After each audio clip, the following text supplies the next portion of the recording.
हर हर महादेव। आज है सावन के पहला सोमवार। सब केहू के सावन के पहला सोमवार बहुत बहुत मुबारक हो। तो हम आज लेके आ गए बानी भोले बाबा के एगो पारंपरिक भजन। आशा बा कि रोरा लोग के अच्छा लगी।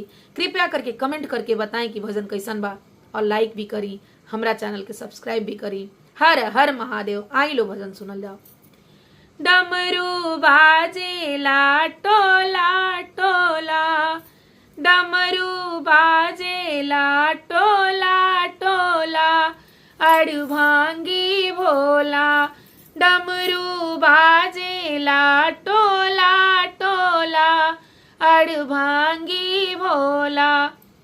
कोठाया टारी शिव के मनही न भावेला, टूटही मड़ैया कैसन होला, अड़भांगी भोला।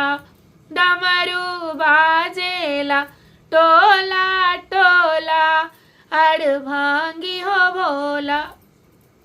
हाथी से घोड़ा शिव के मनही न भावेला, बसहा बैलवा कैसन होला, अड़भांगी भोला।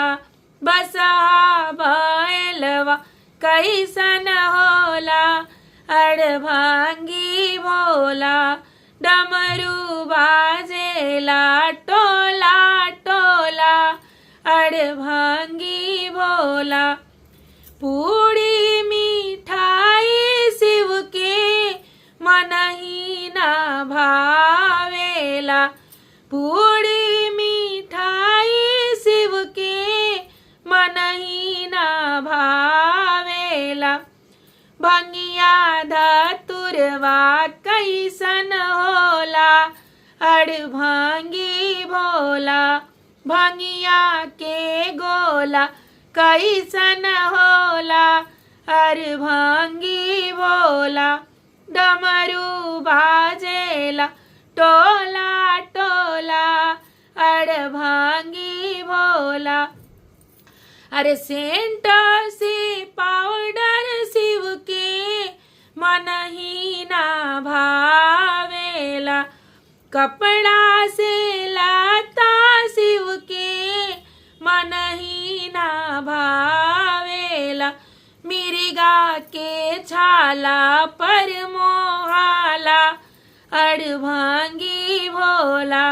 डमरू बाजेला टोला टोला, अड़भांगी भोला। डमरू बाजेला टोला टोला, अड़भांगी भोला।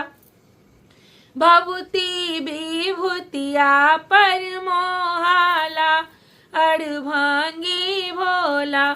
गहना से गुड़िया शिव के मनही न भावेला, गहना से गुड़िया शिव के मनही न भावेला।